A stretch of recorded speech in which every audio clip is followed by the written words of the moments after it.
Hello friends and very warm welcome to Chiki's Biology, another video. In this video today we will discuss about how to become a general manager in Pharma QC QA production and regulatory affairs departments. आज हम लोग अपने इस topic पे बात करेंगे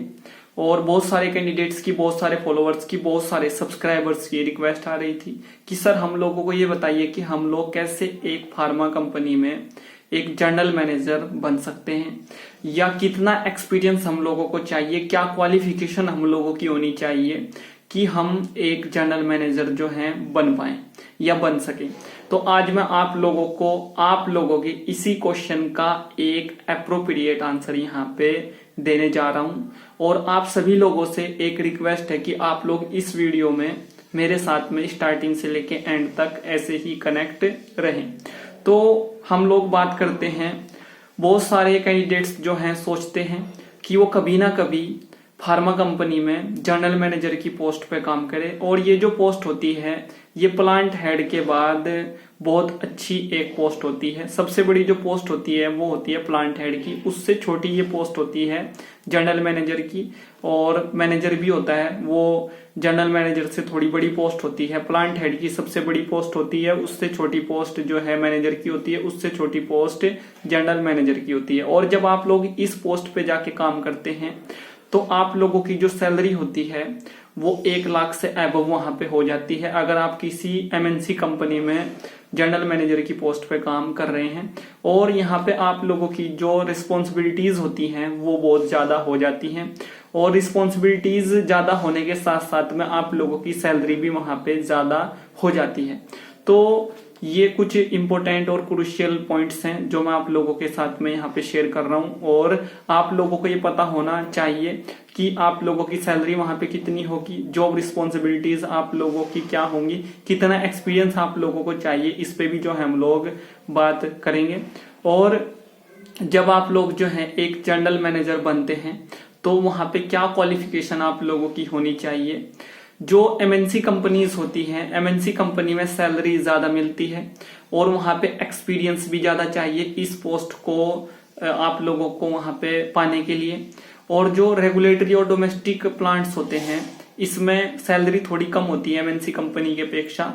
और job responsibilities भी थोड़ी कम होती हैं, और एक्सपीरियंस भी जो है उतना नहीं मांगा जाता जितना कि एमएनसी कंपनी में जनरल मैनेजर बनने के लिए मांगा जाता है। तो जो हमारी एमएनसी कंपनी होती है इसमें आप लोगों की जो सैलरी होती है वो 1 लाख से अबव होती है। अगर हम लोग डोमेस्टिक और रेगुलेटरी कंपनी की सैलरी के बारे में बात करें एक जनरल मैनेजर की, तो यहाँ पे आप लोगों को 80 से 90 हजार के बीच में सैलरी मिलती है। और जो रेगुलेटरी और डोमेस्टिक जो प्लांट्स होते हैं इसमें एक्सपीरियंस आप लोगों को जो चाहिए एक जनरल मैनेजर बनने के लिए वो आप लोगों को 10 ईयर से लेके 15 ईयर के बीच में यहाँ पे चाहिए।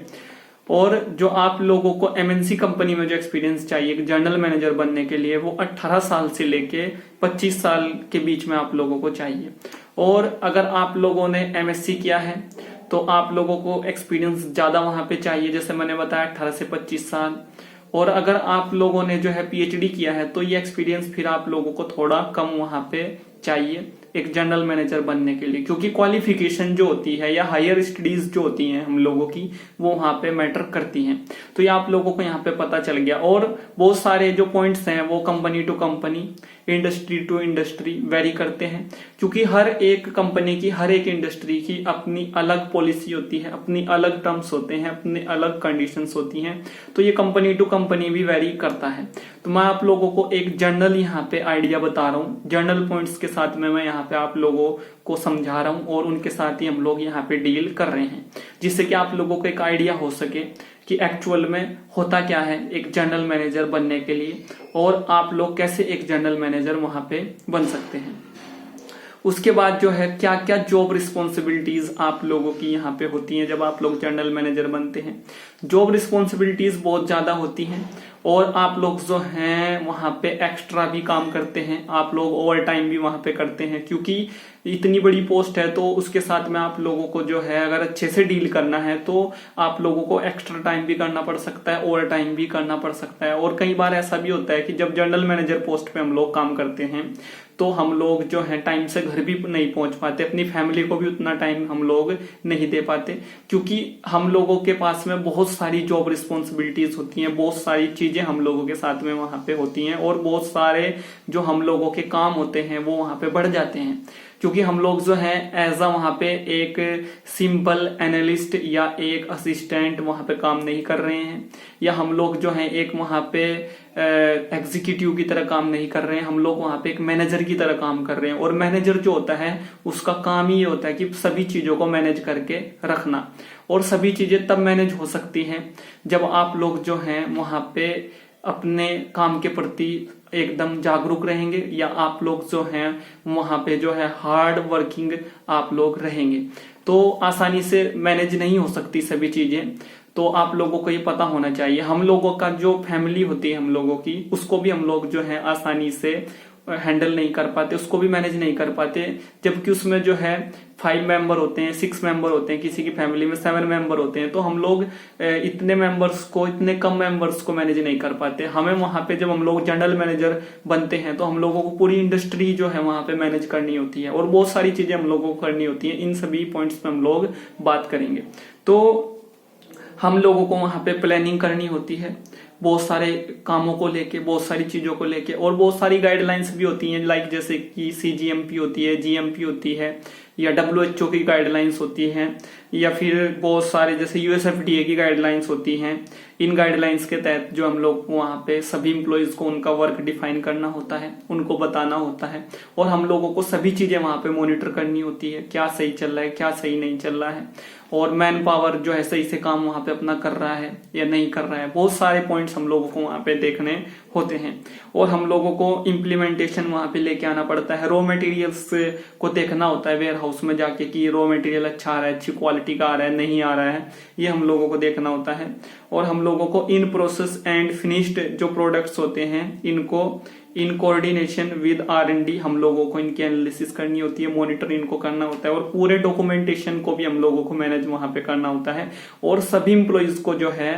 गाइडलाइंस के तहत वर्क डिफाइन करके उनको भी मॉनिटर हम लोगों को करना होता है, क्योंकि अगर इंडस्ट्री की प्रोडक्टिविटी जो है घटती है तो सीधा जो जवाब देना होता है, जो उस कंपनी का जो एक ओनर होता है उसको जो जवाब देना होता है वो मैनेजर को ही देना होता है, वो जनरल मैनेजर को ही देना होता है। तो जनरल मैनेजर अगर अच्छे से अपना काम नहीं करेगा तो वो क्या जवाब दे पाएगा, तो अच्छे से वहां पे फीडबैक नहीं दे पाएगा, तो हो सकता है कि उसको प्रमोशन नहीं मिले, वो जनरल मैनेजर से मैनेजर न बन पाए, और फिर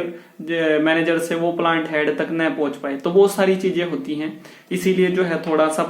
जो आप लोगों का लाइफ स्टाइल होता है वो थोड़ा पैनिक भी हो जाता है वहां पे, और थोड़ा सा टेंस्ड भी जो है बहुत सारे लोग वहां पे रहने लगते हैं जब वो एक मैनेजर पोस्ट पे काम करते हैं, जनरल मैनेजर की पोस्ट पे काम करते हैं।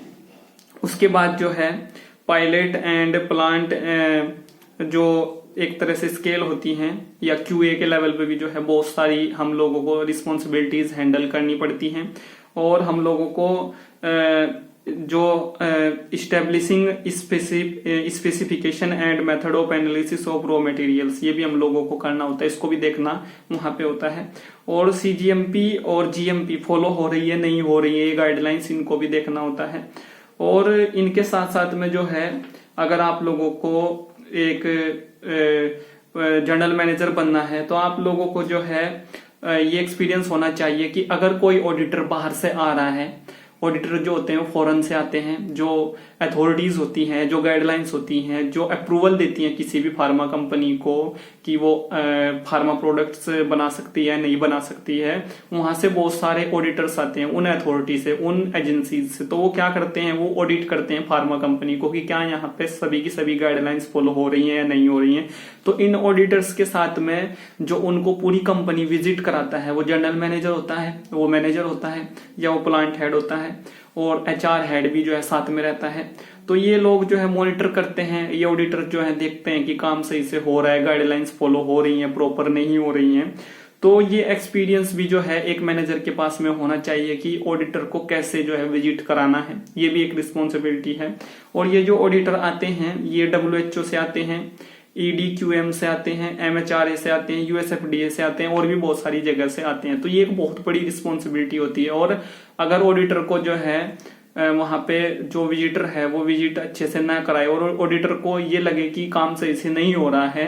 तो वो क्या करता है, अपनी एजेंसी को जाके ये बोलता है कि ये कंपनी अच्छे से काम नहीं कर रही है, गाइडलाइंस के तहत काम नहीं हो रहा है, तो इसका जो लाइसेंस है वो रद्द कर दिया जाए। तो ऐसा भी होता है। तो टोटली डिपेंड्स करता है कि मैनेजर वहां पे कैसे उसको विजिट करा रहा है एक विजिटर की तरह। अब जो है यहाँ पे क्या होता है कि भले ही आप लोग जो है किसी भी सेक्शन में आप मैनेजर हैं, जर्नल मैनेजर हैं, तो इसमें क्या होता है कि आप लोगों को रेगुलेटरी अफेयर्स की नॉलेज होना बहुत जरूरी है। आप किसी में प्रोडक्शन में आप जर्नल मैनेजर हैं, QC में है, QA में है, तो आप लोगों को रेगुलेटरी अफेयर्स की नॉलेज होना बहुत मस्ट है। तो ये भी जो है इसमें मेंशन यहाँ पे है। उसके बाद आप लोगों को जो ISO होता है उसकी भी नॉलेज जरूरी होना वहां पे एसेंशियल है, क्रूशियल है। और आप लोगों को जितने भी सेक्शन है QA, QC या प्रोडक्शन, उसकी एनालिसिस के बारे में, या जिस डिपार्टमेंट से आप लोग जो हैं निकल के जर्नल मैनेजर बने हैं उसके बारे में तो जरूर पता होना चाहिए। उस डिपार्टमेंट में क्या क्या डॉक्यूमेंटेशन काम होता है, क्या क्या STP फॉलो होती है, क्या GLP है वहां की, और वहां पे जो है कैसे प्रॉब्लम्स को ट्रबल शूट किया जाता है, सैंपल्स की एनालिसिस वहां पे कैसे होती है, डॉक्यूमेंटेशन कैसे किया जाता है, ये सभी चीजें आप लोगों को पता होना बहुत जरूरी है। और ये तो आप लोगों को पता हो ही जाती है जब आप लोग इतने ईयर का जो है एक्सपीरियंस लेते हैं किसी भी एक सेक्शन का, तो आप लोगों को वहां पे बहुत सारी चीजें पता चल ही जाती हैं। और आप लोगों का एक एनालिटिकल माइंड होना बहुत जरूरी है। एक एनालिटिकल अप्रोच के साथ में जो है आप लोग अगर काम करेंगे एज अ जनरल मैनेजर, तो आप लोग जल्दी से ही जो है फिर मैनेजर बन जाएंगे और उसके बाद फिर प्लांट हेड बन जाएंगे। तो ये होती है एक ओवरऑल जर्नी एक जनरल मैनेजर की, और उसके साथ में कौन कौन सी जॉब रिस्पॉन्सिबिलिटीज जुड़ी हैं इसके बारे में मैंने आप लोगों को बताया। और कितना एक्सपीरियंस वहां पे मस्ट है, कितनी सैलरी होती है, MNC कंपनी में कितनी सैलरी होती है, एक रेगुलेटरी और डोमेस्टिक कंपनी में कितनी सैलरी होती है। तो आई होप फ्रेंड्स ये वीडियो आप लोगों के लिए एक मेजर और क्रूशियल रोल प्ले करेगी। इस वीडियो से रिलेटेड अगर आप लोगों के मन में कोई डाउट है, कोई क्वेश्चन है, कोई क्वेरी है, तो आप लोग जो है बेझिझक उसको मुझे इस वीडियो के डिस्क्रिप्शन बॉक्स में टाइप कर सकते हैं। आप लोग मुझसे पूछ सकते हैं। इस वीडियो के कमेंट बॉक्स में आप लोग जो है मुझसे पूछ सकते हैं। और इस वीडियो के डिस्क्रिप्शन बॉक्स में जो है मैंने बहुत सारी कंपनीज के जो HRs हैं उनकी जो पर्सनल मेल आईडी है वो मेंशन कर रखी है। अगर आप लोगों को जितनी भी ये कंपनीज हैं इनमें से किसी भी कंपनी में, जैसे कि सन फार्मा, लुपिन या मैनकाइंड या फिर सिप्ला, इनमें से किसी भी कंपनी में आप लोगों को जॉब चाहिए, तो आप लोग जो हैं मेल कर सकते हैं उन HRs को, उनके साथ में कनेक्ट हो सकते हैं। और कमेंट बॉक्स में आप लोग अपने क्वेश्चंस, अपनी क्वेरीज, अपने डाउट्स, अपने थॉट्स मेरे साथ में शेयर कर सकते हैं। So thank you friends, thank you for watching and do subscribe the channel for upcoming videos and latest updates. तो चैनल को सब्सक्राइब करना बिल्कुल भी मत भूलें। चैनल को सब्सक्राइब जरूर करें, क्योंकि जब आप लोग चैनल को सब्सक्राइब करेंगे तभी आप लोगों को नेक्स्ट वीडियो का नोटिफिकेशन वहां पे मिलेगा। और ऐसे ही मैं आप लोगों के साथ में वैल्यूएबल इंफॉर्मेशन को शेयर करता रहूंगा अपनी कुछ आने वाली वीडियोस में। Thank you friends.